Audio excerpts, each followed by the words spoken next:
ay salaamaaleykum Amadou Baro Sénégal gaay yi ma dellu si waat taxaw seetlu ci tolluwaay réew mi Sénégal ak Afrique. Pourquoi toujours l'ennemi de l'Afrique est toujours un ou une africaine? gaay lan moo tax saa su nekk noonu Afrique di bàyyi ko sunu biir bu nekkul bu jigéen bi xolal bu góor bi lay doon. waaye nag avant tout causerie nous allons invoquer nos ancêtres pour qu'ils nous inspirent la pensée juste, la parole juste et l'acte juste. Nous allons parler sur taxaw seetlu ci tolluwaay réew mi gaay tey dañuy wax ci Ousmane Tounkara ak Pape Diop. Ousmane Tounkara ak Pape Diop buñ fa jógee dañuy andi vaaru Maître El Hadji Diouf. vaaru Maître El Hadji Diouf xam ngeen Maître El Hadji Diouf ku ko xamul dégg nga ko buuru Saalum député du peuple. buñ fa jógee nag dañuy wàcc ci bonne nouvelle bu am ci Mali.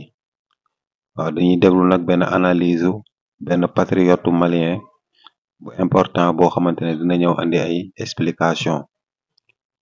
léegi nag fin vidéo bi bu fekkee ba nga nekk millionnaire ba nga am xaalis ba nga am liggéey ba nga mënal sa bopp ba nga bañ a dépendre ci kenn da ngay xaar vidéo ba mu jeex. fin vidéo bi di nga ci am loolu lu lay motiver lu lay wan yoon buntu.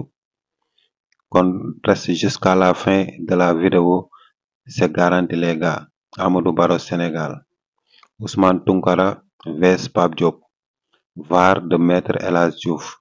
Bonne nouvelle, écoutez, analyse importante sur Mali. Si tu es prêt pour devenir millionnaire, reste jusqu'à la fin de la vidéo, c'est garanti. Amadou Baro Sénégal, activiste, patriote, panafricaniste, taxaw seetlu ci tolluwaay réew mi. Nous sommes désolés de mourir pour l'Afrique et pour toi, Mali.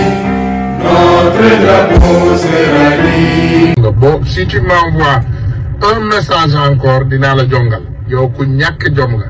tu as vendu ta dignité. ku ñàkk xorom nga. amuloo benn fulla ni fayda. bul ma woowaat. comme ni leen ko waxee woon rek ci tàmbali bi fii nag Ousmane Tounkara mooy ñëw Ousmane Tounkara moom mooy ñëw ak Pape Diouf non Pape Diop léegi nag ñoom ñaar ay magum jëmm lañ ay responsable lañ te ñoom ñaar kee mooy bokk na ci ñi jiite ci réew mi keneen ki bokk na ci ñi nga xamante ne ñooy laaj réew mi ñoo bëgg jot réew mi maanaam xel yi sama gis-gis laay wax ci vidéo bi parce que nag vidéo bi ñoom seeni ay audio la seeni ay audio nag mënoon na yem ci ñoom mais buñ demee ba yëpp nit ñi wala am tolluwaay bu ñu toll ba war a mën a jël seeni ay waxtaan exposé ko ci lieu public bi ci waxtaanukaay bi maanaam internet bi yoon la Amadou Baro Sénégal gis wax ci nu mu ko gisee ak nu mu ko déggee man nag rafetlu ma ko parce que ay responsable lañ ay mag lañ parce que dafa am ay nit ñuy topp di leen roy di xool ci ñoom kon lii nii waroon na mën a ñàkk mais comme que ñoom andi nañ ko nag ñun dañ koy yaatal léegi nag déglu leen dàgg sante la ak xasante ak ay xaste ñoom loolu la ñuy dese déglu leen Tounkara Ousmane muy wax Pape Diouf di tontu ñuy dàgg sante gars yi Amadou Baro Sénégal première partie ah. ñàkk tegin sàcc xaalisu nit ñuy wax ngay wax ay traîtrise man musuma am mbokku traître yow la nga kenn xamul foo jóge man Sénégal laa dëkk mani lépp lu tax Sénégal di baax dinaa ko def. yow nag sàcc bi ànd ak sàcc yi bëgg a jël Sénégal tasaare ko fi ngeen may fekk man nag duma la jongal sa baay laay jongal. sa baay yow xool nga yii dinaa ko génne ñëpp xam ni sàcc nga maintenant. Tunkara man duma autorité yi. nee naa la du ma déglu say message du ma wax ak yow. du ma wax ak yow lépp loo xam ne nag xam nga comme nit ak nit bu fekkee yow danga ma amel laataa ngaa dee rek fay ma bu fekkee ma ne dama laa amel laataa maa dee ma fay la loolu rek mooy suñu responsabilité mais man du ma wax ak nit du ma wax ak traître te yow traître nga yow da ngaa jaay sa ngor yow sénégalais yi dañu amoon yaakaar ci yow ngay mag bu ñàkk jom nga dem nga jaay sa ngor yow ku ñàkk jom nga yow amuloo fulla amuloo fayda man dama la tegoon nit ku am classe mais amuloo classe. yéen moom réew mi ñun bokkuñu ci réew mi yéen réew mi alal bi nekk ci réew mi yëpp yow sa baay moom Sénégal wala baayu Macky Sall moo ko moom ba ngeen koy partagé ñun ana suñu part ci lii lépp imbécile yi vaurien. yow tu es un imbécile bu yeboo nga bañ ko déglu message yëpp yi nga envoyé ak yi ma envoyé dinaa ko tasaare journaliste yi génne ko nga xam ni yow sàcc nga dañ la yàgg a tëj États-Unis ci sàcc oto loolu c'est prouvé dinaa ko envoyé aussi ambassade États-Unis ñu xam ni buñ la jàppee dañ la war a indi. parce que escroc nga. Pape Diop la de. tant que sonnoo du ma sonn. si malheureusement ñi mel ni yow doo liggéey di sàcc.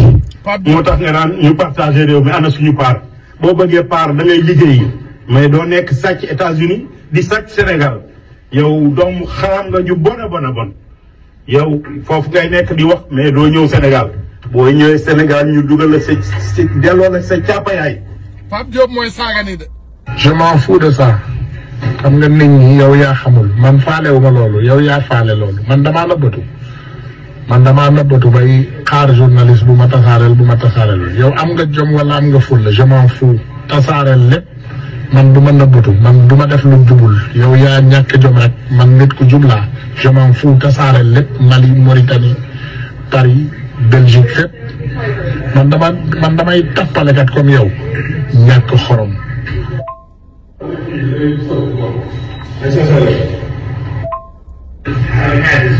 bul fàtte de boo ko deful rek ma xam ne yow tappet nga ñàkk jom nga man dinaa la ko tasaareel sax dinaa ko jël yëpp tasaareel la ko ndax man maa ëpp sa journaliste yooyu valeur ndax yow amoo valeur ñoom amuñu valeur yéen a yem vous êtes des manipulateurs waaye comme man am naa sama doole bopp man naa koo tasaareel sama bopp ku ñàkk jom nga. yow nekk États-Unis di sàcc nit ñi ñëw Sénégal nga leen di sàcc naan ana suñu wàll boo bëggee wàll Sénégal da ngay ñëw liggéey comme tout le monde ngeen nekk foofu liggéeyoo di sàcc hein.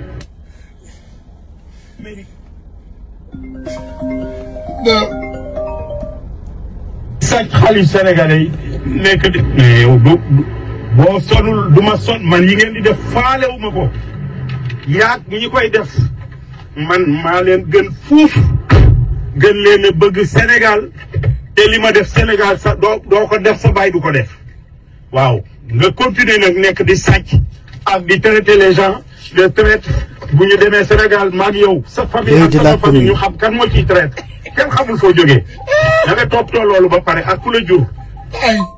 yow ngeenoo kenn yow tappalekat nga paa bu jubadi nga man dama defe noonu nit ku jub nga yow gënoo kenn yow sàcc de grand échelle yow sàcc yu mag yooyu nga xam ne da nga sàcc nga suufu Dakar bi yëpp daggate ko loolu yëpp xamoon naa ko ci yow gisoo moo tax man dama laa teel a rondu parce que doomaraam nga bu bon sàcc bu bon bu mag un grand voleur un grand délinquant un grand bandit voilà.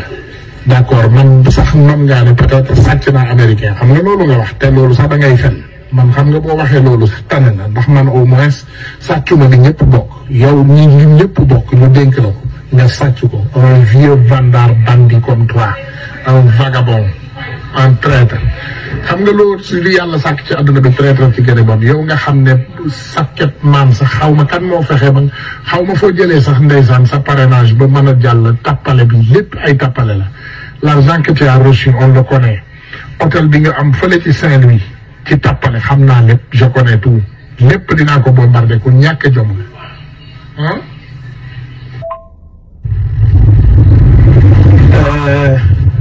yow su xam nga li ma la bëgg a wax mooy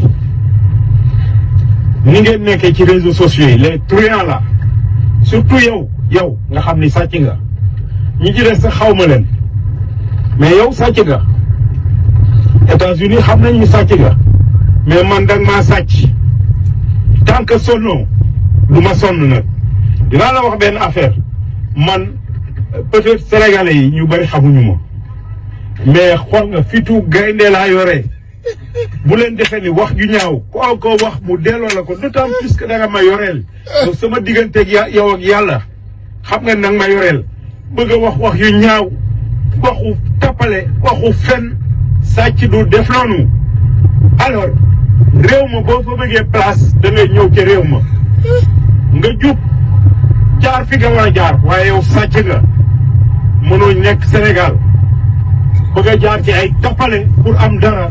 léegi d'accord ko def man mosuma tappale sama àddina yéenay tappale bëgg a taal réew mi te kenn du ko nangu mais li nga wax xam nga yow suñu échange yëpp dama garder yëpp j'ai toutes les preuves j'ai les preuves à travers ton frère qui était venu chercher l'argent chez moi caméra yi jël ko ma captivé ko garder ko yooyu yëpp c'est des preuves donc sache que dama la bàyyi woon rek parce que dama defoon ni góor waaye nekkate jaam pire nga kenn xamul foo bokk jaam rek moo mel ni yow ni nga mel jaam rek moo koy mel. jaam benn jaam moo am Sénégal monsieur Diop benn jaam moo am Sénégal yow la parce que man benn xamee ba léegi maa ngi xeexal Sénégal jaayuma ko comme yow jox nañ ma njëg nag prix yu bare comme yow. waaye xam nga comme yow jaam nga moi j'ai refusé les prix toi tu as pris les prix et tu t'es vendu somme biñ la jox pour nga jaay sa ngor sax xam naa ko fi mu jaar xam naa ko nee naa la man dama la xam nga bàyyi tappale yi ak njuuj njaaj yi gis nga ñaari nit mën nañoo seq affaire loolu affaire amul sàcc dans l'affaire dans les affaires y a pas de vol maanaam ku man sa morom duma la dañuy def affaire yu normal nga fay ma prix bu normal ma jaay la jaay yu normal waaye sa njuuj njaaj yeeg sa tappale yi ngay wax lii du sénégalais yi bëgguñu ko yow tu es un menteur et tu es un manipulateur nee naa la nga jël lépp nga balancer man dinaa la ko balancer parce que man du ma comme meluma ni yow man lépp lu may wax dama ciy dëggu te est-ce que dégg nga ma saraxu la nee naa la nga balancer tout menteur voleur tappalekat njuuj njaaj. voilà gars yi lu gën a bari lii nag moo am maanaam li ngeen gis nii li ma leen jot a tegal nii akas néew lii mooy li gën a tuuti ci sama échange. comme ni ngeen ko déggee ñoom ñaar seen échanger kàddu kii jox moromam kii wax moromam en tout cas moom man si lu ma gis déggee mooy ñoom ñaar dañoo sekkoon business affaire mais affaire bu ñu ko sekkee si biir dañoo dem ba si biir waa ji di expliquer Pape Diop di expliquer ne sa waay da ko teg dil sa waay daf ko teg dil si business bi ñu doon business léegi nag mais Tunkara xamal na ko ne carrément ne ko affaire bi affaire la waaw affaire de business nag y a pas de vol est-ce que yaa ngi dégg moom wax na ko maanaam ñoom ñaar actuellement nii liñ sekk ba wax yi yëpp am si waxuñu ko carrément teguñu ko si table bi mais dañuy waaxawante parce que kële yor na ay preuve kii yor na ay preuve mais ñoom ñaar seeni mbir leerul léegi nag ñu njëkkante instant bii nii dañuy njëkkante dañuy waaxu nit ñi kee balaa ñu koy weer na boppam muy Tunkara moom balaa ñu koy weer balaa Pape Diop di andi di expliquer moom weer na Pape Diop teg na Pape Diop si tali wi si marché Ndakaaru Njaay marché Sandaga bi gars yi di dégg Pape Diop di saaga ak ni ñu xamee woon Pape Diop parce que li tax Pape Diop dem ba tollu fii nii dañ ko maanaam chantage la dund parce que chantage dafa am loo xamante ne dafa am Sénégal am Afrique am si àdduna bi gars yi des fois dañuy gis na yow benn personnalité wala benn homme public nga yow nag homme public bi nga doon da ngay yaakaar ne da ngay yaakaar ne yow téye maanaam kilifa nga téye la sommet te nit kese nga léegi nag ñoom dañu lay jàpp si poñ boobu ñu lay jàpp nag maanaam dañuy yor say tuuxi dund maanaam say secret loo xamante ne yow bëggoo mu siiw bëggoo nit ñi xam ko léegi nag si loolu lañ lay jàpp nag di la laaj weccet léegi nag yow boo demee ba sonn si xaalis bi da ngay maar maanaam commencé nag soppaleeku comme ñoom pour mucc foofu la gars yi toll ak Pape Diop moo tax mu génn mel nii mu mel waaw ak tamit li ko gars yi tamit sikkee tamit lenn kese la mooy li mu dem si li mu changé camp nekkatul si opposition bi changé na camp léegi ñoom mënatuñ ko muñal parce que ñoom en général bu ñuy ànd boo leen faree baax na loo def garaawul dañ koy suturaal amul solo mais nag boo trahiré maanaam trahison bi mooy maanaam boo gisatul sa intérêt maanaam gis beneen gis-gis ñu ne ah sa waay commencé na changé léegi nag bokkatul si ñun léegi nag problème yi ngeen sekkoo nag yi ngeen ko doon suturaal ak yi ngeen jotoon a xam ak lépp ngeen indiwaat teg ko si taabal bi xam nga nit ñi mel noonu tamit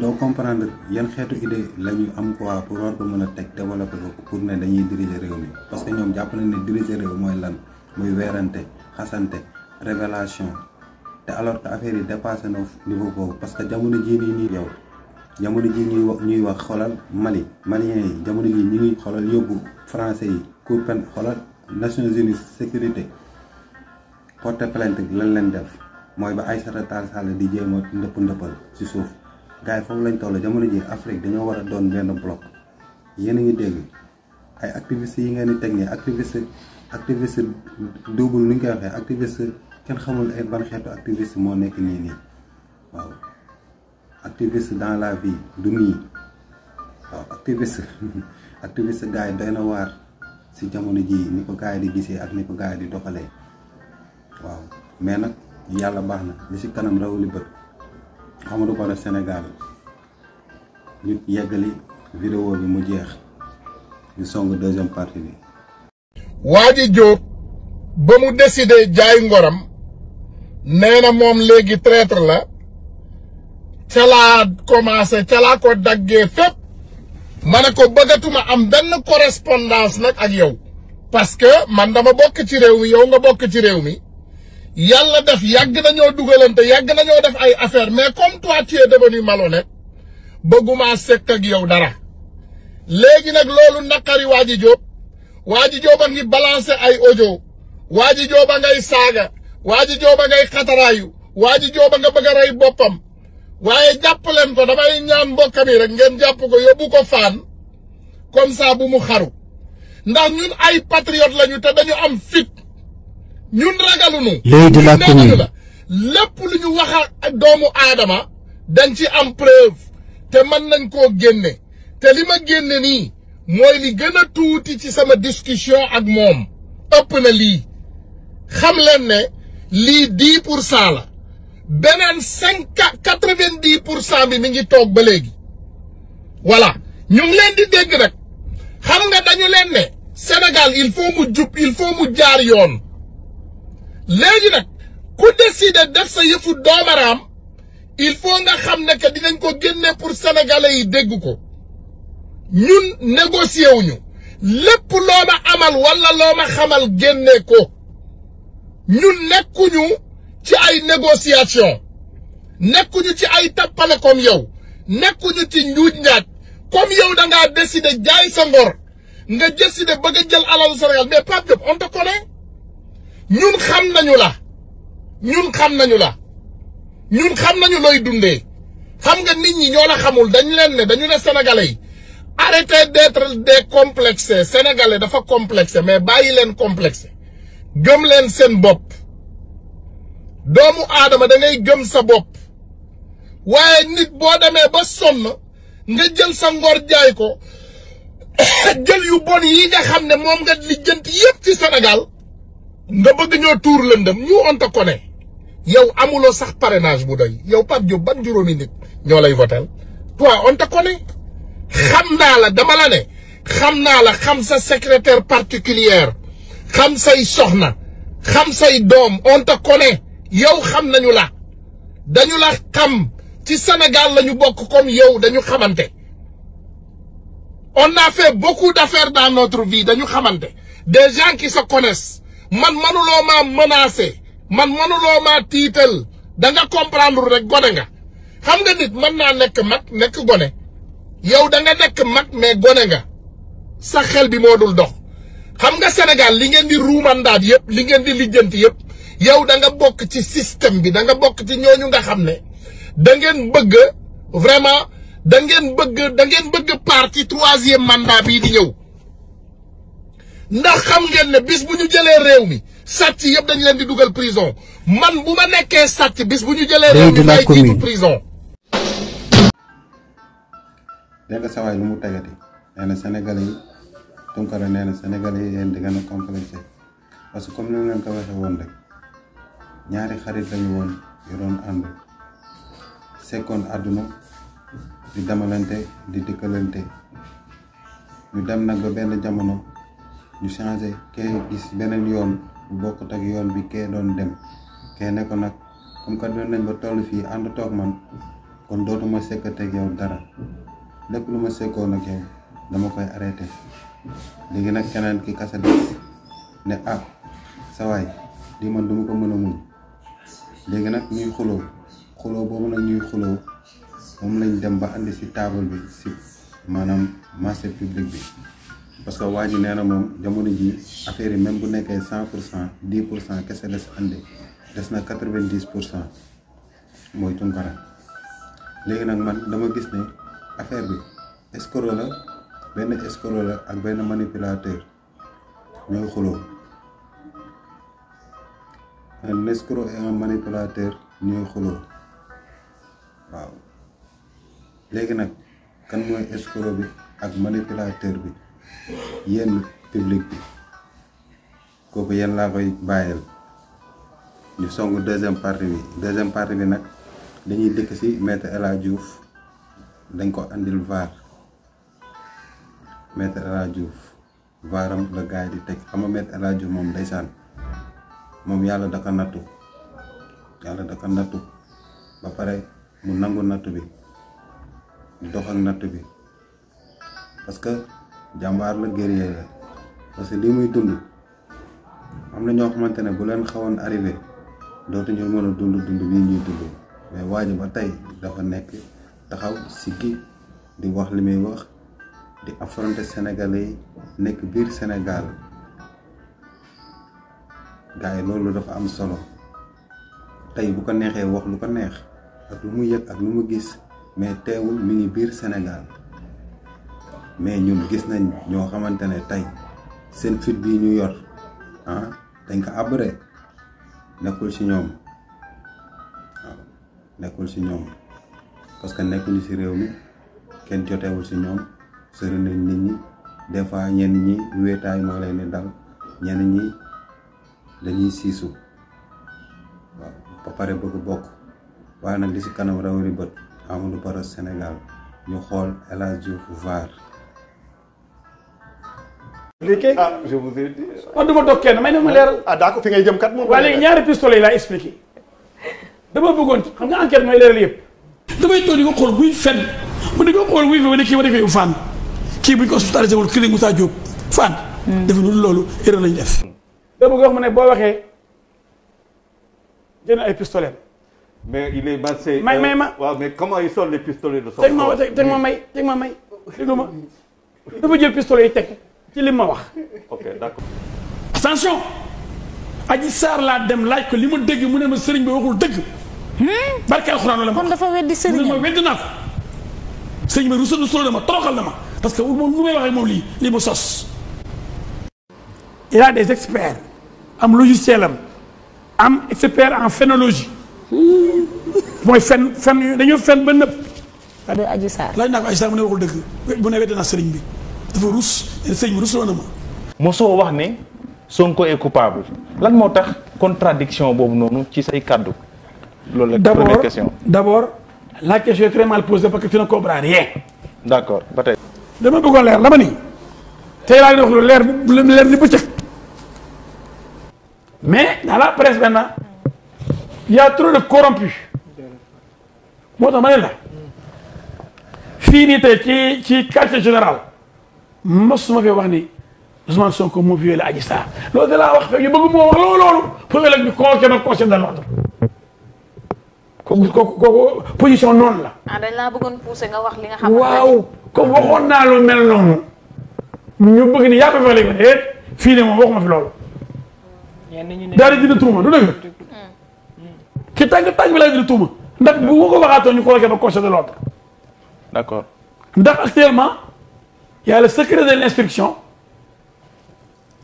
déggoo ma de actuellement kenn warul wax li mbootu dossier bi Dame Mbodj mii moo am fit te war nañ ko tëj ko mais moo tax ku jiñ ñi dara te defu ko même bu la baalee yàlla bàyyi la ak yàlla moo lay caw.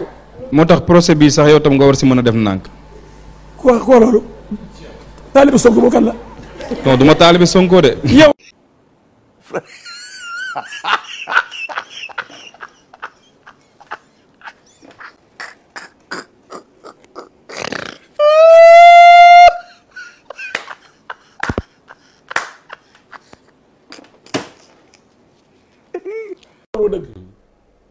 ma bëggoon ñu def sérénité procureur boobu nee na procureur Macky Sall la ba daa ngeen ko laa yoon preuve Mamour Diallo 94 milliards dana le man procureur laa ko jox lu ma leen ko jox yéen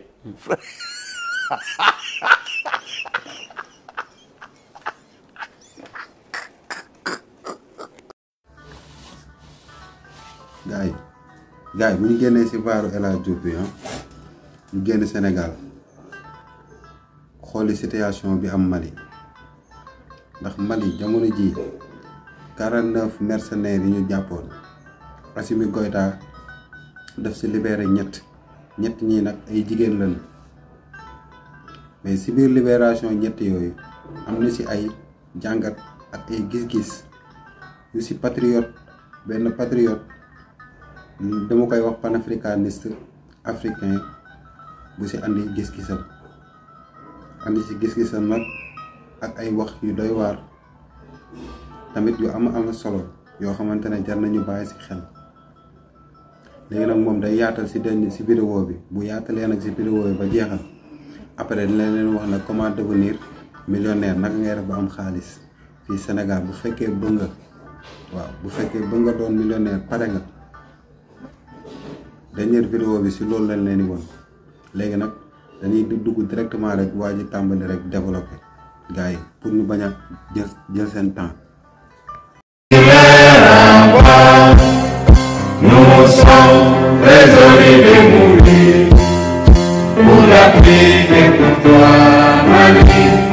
Notre drapeau sera libre. Le président Assimi Goïta, au même moment, choisit de libérer parmi les mercenaires les soldats ivoiriens en situation de mercenariat au Mali. Il utilise son droit de grâce, son droit exceptionnel et constitutionnel de grâce pour libérer 3 femmes. Elles sont coupables. Elles, ce sont des militaires. Elles sont coupables d'avoir été introduites au Mali par Alassane Dramane Ouattara sans autorisation, avec des armes de guerre, en tenue de guerre. Le président Assimi Goïta libère 3 femmes soldates coupables de participation à la déstabilisation du Mali pour donner une leçon à Alassane Dramane Ouattara. Une leçon de considération d'abord pour la gente féminine. Pour lui donner une leçon de considération pour le respect dû aux mères des hommes, aux sœurs des hommes. Car incontestablement, le président Goïta sait que Pulchérik Balé a été jeté en prison uniquement parce que femme et civile investie pour la défense des droits de l'homme en Côte d'Ivoire, elle a voulu donner sa modeste sagesse pour faciliter une résolution pacifique du différend entre les peuples frères et notamment des gouvernements qui devraient tout faire pour vivre en toute fraternité. En libérant ces 3 femmes, en choisissant des femmes et non pas des hommes, des mâles, en choisissant des femelles, Assimi Goïta montre qu'il a du cœur, qu'il est un homme de compassion, qu'il est un homme qui connaît la pitié. Il montre aussi qu'il sait que certes ce sont des soldats, mais qu'en fait elles ne constituaient pas nécessairement l'essentiel du bataillon. Elles étaient surtout mises dans ce bataillon des 49 pour distraire. Elles étaient mises pour donner l'impression que c'était un bataillon militaire normal. Elles étaient mises pour donner à ce bataillon une allure humaine. D'ailleurs, elles venaient, soi-disant en tant que coiffeuses et en tant que vendeuses. En fait, elles servaient de couverture aux forces spéciales que Ouattara a introduites au Mali avec des faux passeports pour participer aux actions de déstabilisation. Assimi Goïta a pris la peine, avec toutes les autorités de son régime, de bien écouter les 49. Et il sait qui faisait quoi, qui servait à quoi. Ces trois dames étaient chargées de donner l'impression que c'était un contingent normal et ordinaire. Elles ont été utilisées comme les cache-sexes de la barbarie. Et voilà pourquoi en particulier, la compassion d'Assimi Goïta se porte d'abord sur ces trois femmes, sur ces trois mères, pour dire que la politique ne doit pas entièrement s'enfermer dans la méchanceté. Allons plus loin. Je vais donner une troisième raison pour laquelle le président Goïta a probablement accepté de libérer ces trois. C'est pour montrer, non seulement au peuple malien, mais également au peuple ivoirien, que dans cette affaire-là, le jusqu'au boutiste, ce n'est pas lui, Assimi Goïta. Le jusqu'au boutiste, ce n'est pas le gouvernement de transition du Mali, c'est Alassane Ouattara. Je répète la troisième raison. Assimi Goïta, en libérant ces trois dames, ces trois soldats en condition de mercenaires, veut montrer au peuple malien, au peuple ivoirien et à tous les peuples africains et à l'opinion internationale que le Mali a toujours voulu une résolution franche, une résolution objective et sérieuse de l'affaire des 49 mercenaires. C'est Alassane Ouattara qui a brillé par son intransigeance. Si Alassane Ouattara avait fait preuve d'humilité et avait reconnu ses torts, et avait accepté de mettre fin à sa participation à la déstabilisation du Mali, en donnant les gages, en donnant les garanties qui lui étaient demandées, les 49 mercenaires de Wagner auraient été libérés il y a très longtemps. Assimi Goïta, en libérant ces trois dames, montre qu'il n'a aucun intérêt à conserver des militaires ivoiriens en prison au Mali, mais qu'il est responsable de la sécurité et de la protection du peuple malien. Et voilà pourquoi il ne peut pas faire n'importe quoi. Il ne peut pas libérer sans avoir donné à son propre peuple les garanties que la libération qu'il accorde par la grâce ne s'accompagne pas d'une mise en danger des vies maliennes. Voilà pourquoi il a libéré 3 soldats servant de faire valoir, de couverture, de cache-sexe au groupe des mercenaires. Mais il n'a pas libéré les 46 autres, parmi lesquels les 30 soldats des forces spéciales, entrés avec des faux passeports au Mali. Je suppose que le président Goïta est conscient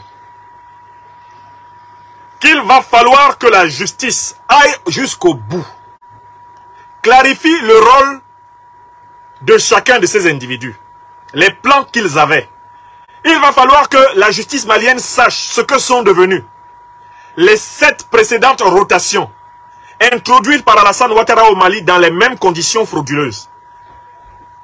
Si le président Goïta doit accorder sa grâce aux 46, il faut qu'Alassane Ouattara ait joué carte sur table et que le Mali soit certain qu'après le retour des 46 derniers mercenaires en Côte d'Ivoire, il n'y aura plus jamais, à partir du sol de la Côte d'Ivoire, une action de déstabilisation militaire, une action de déstabilisation étrangère, une action de déstabilisation impérialiste contre le Mali. Donc, la libération qui opère, à mon sens, ce samedi 3 septembre 2022, est un acte symbolique humanitaire, un acte symbolique humanitaire de haute portée politique. Assimi Goïta y montre sa bonne volonté. Mais en ne libérant pas les 46 autres, Assimi Goïta montre bien qu'il a compris à qui il a affaire. Alassane Dramane Ouattara, à plus de 85 ans d'âge réel, nous a amplement montré qu'il ne changera jamais sa manière canine de s'asseoir. Alassane Ouattara est un mythomane, c'est un mégalomane. Alassane Ouattara est un menteur ontologique. Alassane Ouattara est un vassal du néocolonialisme. Et le séjour de ce morceau de bois mort qu'est Alassane Ouattara dans l'eau ne le transformera jamais en crocodile. Le président Assimi Goïta le sait. Et si, ce samedi, quoi qu'il ait voulu faire plaisir, honneur à la médiation togolaise, il n'a pas libéré les 46 restants, c'est parce que le Mali tient à ce que Ouattara remplisse clairement les 3 conditions qui ont été posées le 28 juillet 2022. Selon les informations qui nous parviennent, Alassane Ouattara aurait commencé à les remplir. Alassane Ouattara a commencé à s'expliquer sur les 3 points que le Mali a posés. Alassane Ouattara a commencé timidement à poser sur la table les pièces à conviction qui lui sont demandées. Comme le disait le président Guillaume Kibafori Soro, Alassane Ouattara fait partie de ces gens qu'il faut faire asseoir par terre et leur donner des conseils. Alassane Ouattara a commencé à écouter les conseils que lui donne le président Goïta. Au niveau du langage, le discours de la reconnaissance des fautes est attendu et il sera inéluctablement publié. Au niveau des dossiers brûlants, la diplomatie malienne est en train d'obtenir qu'Alassane Dramane Ouattara pose sur la table, point par point, les problèmes pour lesquels il lui a été demandé de montrer patte blanche. Alassane Ouattara est en train d'accoucher, certes par césarienne, mais il accouche. Et il accouchera. Et si dans les prochains jours, le peuple malien devait assister à une décision de libération des 46 autres mercenaires, ce n'est que parce que le président Assimi Goïta se serait assuré, comme il l'a juré devant les Maliens, que Alassane Dramane Ouattara n'est plus en situation d'organiser des infiltrations de militaires non déclarés, d'armes non déclarées dans le sol malien. Qu'Alassane Ouattara ne va plus utiliser le territoire ivoirien comme base arrière pour que des puissances néocoloniales attaquent le Mali. Qu'Alassane Ouattara ne va plus permettre à des déstabilisateurs du Mali de s'autoproclamer président du Mali à Abidjan et d'être accompagné par les gyrophares de la République de Côte d'Ivoire. Qu'Alassane Dramane Ouattara ne va plus instrumentaliser ces jeunes vauriens, les moutons, pour s'attaquer au peuple, aux intérêts, aux hommes et aux femmes d'affaires du Mali, en Côte d'Ivoire. Bref, Assimi Goïta a fait asseoir d'ores et déjà Alassane Dramane Ouattara et il est en train de lui donner des conseils. Je vous donne un indice pour cela. Comme on dit chez nous à Abidjan, si Alassane Dramane Ouattara est garçon, qu'il fasse entre-temps une déclaration tordue encore concernant le Mali. Je recommence. Si Alassane Dramane Ouattara est garçon, comme on dit garçon là, qu'il fasse encore une déclaration du genre, ils ont été arrêtés pour des raisons injustes. Ils sont injustement arrêtés. Ils doivent être libérés illico presto, sans délai. Si Alassane Ouattara est garçon,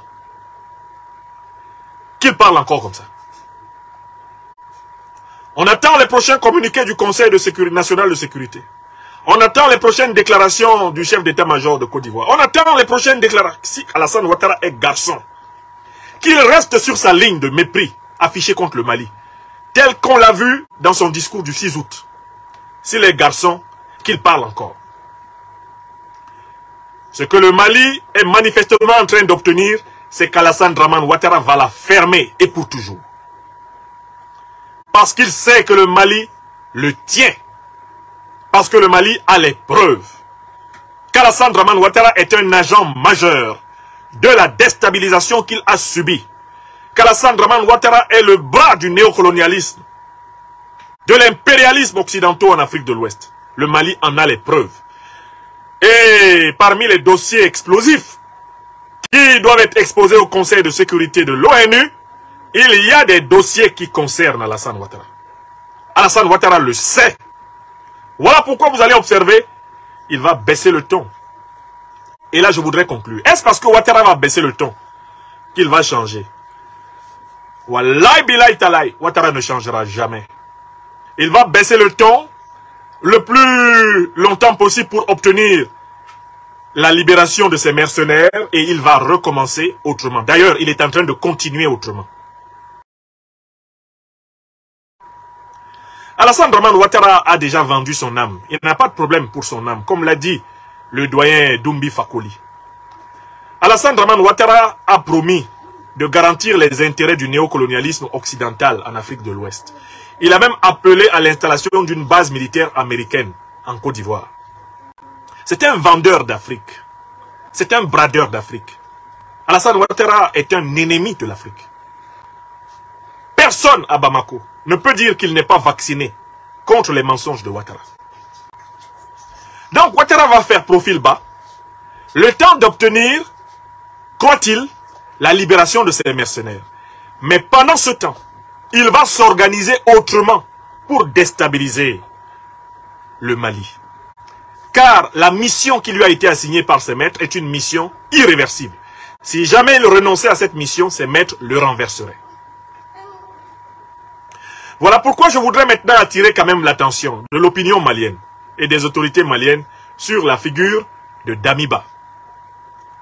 Damiba n'a pas la même analyse de la déstabilisation de l'Afrique de l'Ouest que le président Assimi Goïta. Damiba, qui a écrit un livre sur le terrorisme et la lutte antiterroriste en Afrique de l'Ouest, n'a pas le courage de reconnaître dans son livre, tout comme dans sa pratique politique actuelle, que ce sont ceux qui ont tué Kadhafi, qui ont détruit la Libye en association avec Al-Qaïda et l'État islamique. Ce sont ceux-là qui ont organisé l'invasion du Sahel par Al-Qaïda et l'État islamique. Et ce sont les mêmes qui, sous le motif, soi-disant d'aider les États sahéliens et africains à lutter contre Al-Qaïda et l'État islamique, veulent actuellement imposer leur base militaire sur le golfe de Guinée. Damiba n'a pas le courage intellectuel, il n'a pas le courage moral, il n'a pas le courage politique, il n'a pas le courage spirituel de faire ce diagnostic que le président Assimi Goïta a fait. kon gars yi ñoo ko déggandoo dégg ngeen li jot a xew man nag lii moom lu ma si am lu ma siy wax ak lu ma siy tegaat parce que leer na nañu dañu fiy jógee nag jeexal vidéo bi maanaam ñëw si naka ngay def ba am koppar naka ngay def ba am xaalis bu nekk millionnaire bu fekkee bëgg nga ko doon da ngay seetaan vidéo bi ba mu jeex ngay utiliser sa xel ak sa xalaat nga xool noo koy orienter sa bopp maanaam noo koy jëmale sa bopp ndax muy tëriñ la Amadou Barrow Sénégal. Auchan la non dindi nañ sax kii bi. Auchan la fan lañ koy defaree. drapeau France baa ngi nii France lañ koy defaree. waaw bii mu ngi jar 1000 francs. 1000 et quelques francs. 500 grammes la mooy quantité bi. 500 grammes. mu ngi jar 1000 francs. bii saagu xorom bii nii. saagu xorom bii nii li ko ñëpp gis ko. jeu simple la. jeu simple la. boo xam nga ne. man jàng naa lii si suñuy labo yu ma doon jàng. indi am pot bi. voilà pot bii nii mu ngi jar 1000 francs. saako bi mu ngi jar 500 francs. si diggante Ngàcc Nawde ba Fatick sooy ñëw si yoon bi. te saako bii nii mu ngi def 25 kilos cela veut dire 25000 grammes. 25000 grammes. mooy 50. bi 500 grammes. waaw soo jëlee 25000 grammes. bi waa ji di jaayee si yoon bi 500 francs. ak bi Auchan di jaayee 1000 francs. soo jëlee bii nga diviser ko bii cela veut dire que kii bii nii su ko Auchan yore woon dina ko ngeen baal ma su ko Auchan yore woon dina ko jaayee 50000 francs. oui def 50 la ciy def. luy différence bi boo demee bind nañ ci kaw ci biir naan day. soo jëlee 25000 grammes nga diviser ko par 500 grammes dañ ci am 50. waaw 50 par 50 pot bii nii. te pot bii nii rek la ñu defar. nu xool xorom si. peut-être bi. maanaam directeur kon ça veut dire. liggéey loo nga emballage usine d'emballage. voilà liggéey nga këyit ba liggéey nga lu bëri daal. léegi benn xale tey su demoon DER am fa benn financement wu 5 millions. mu dem Fatick jël fa benn local bu ndaw. waaw am fa ñaari machine bii machine di wol.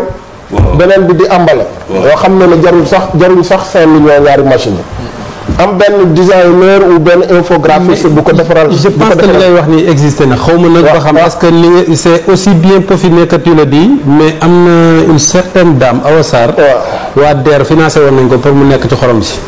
waaw mais lii dama kaa wër si magasin yëpp gisuma ko. ah d'accord bu mel nii. parce que waaw yu mel nii dama kaa wër ba sonn gisuma ko.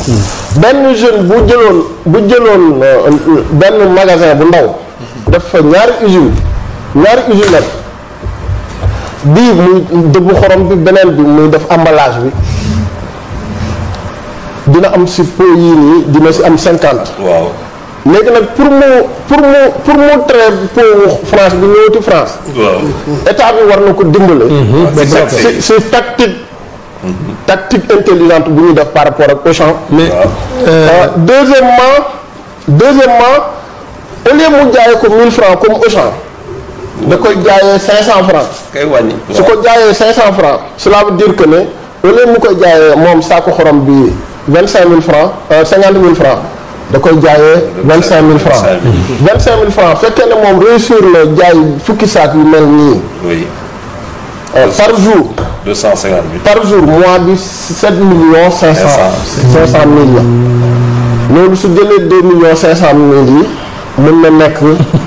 fonctionnement am salaire yi muy defar transport ak yooyu yëpp yu ko def cela veut dire que chaque mois dina mën a dajale 5 millions si année bi chiffre d'affaires 90 millions lay def dina mën a dem ba nekk un industriel boo xam ne su defaree pot bi defar pot yu ndaw yi defar yi dem si restaurant yeeg yooyu noonu yëpp loolu moom mooy développement territorial léegi nag sel bi dañuy tuddee sel de Fatick labelliser ko topp ko def ci li ci war. ak drapeau Sénégal te voilà ak drapeau Sénégal te su gënee bëgg xorom bi gën a mën a jar tout ça day fexe rek ba benn jour fu mu mënee gis première dame rek na ko dimbale ma nga téye sel bi nga téye pot bi rek waaye nga dimbale ma rek nga wax nit ñi yow lii ngay consommer. parce que xam nga aussi tamit consommer local dañ koy fabriquer. gis nga man tey comme xamuñu ma nekkuma star populaire ma su ma defaree bouteille bii nii di ko naan. keneen su ma gisee dina ma bañ a wóolu mais il suffit mu gis une grande personnalité mu yore ko rek loolu la ñuy wax effet de levier si sooy defar yenn produit voilà effet d'entraînement effet de levier et tout ça il suffit ñu gis benn personnalité yore ko rek muy Youssou Ndour muy président muy ñeneen ak ñeneen nit ñi dañuy am confiance ci produit yi parce que dañ naan tel da koy kii nii tubaab bi seen affaire yëpp loolu. kon gars yi ñu joxante dig daje ba fan yi si yeneen taxaw seetlu ak si gis-gis ak Amadou Barrow Sénégal yow mi tombé si vidéo bi nag te abonné googul fàtte abonné da ngay bës bouton bu xonk bi nga abonné soo abonné ba pare nag bul fàtte waale cloche bi bu ko defee taxaw seetlu buñ dugal vidéo buñ dugal nga mën si jot kon Amadou Barrow Sénégal ba fan yi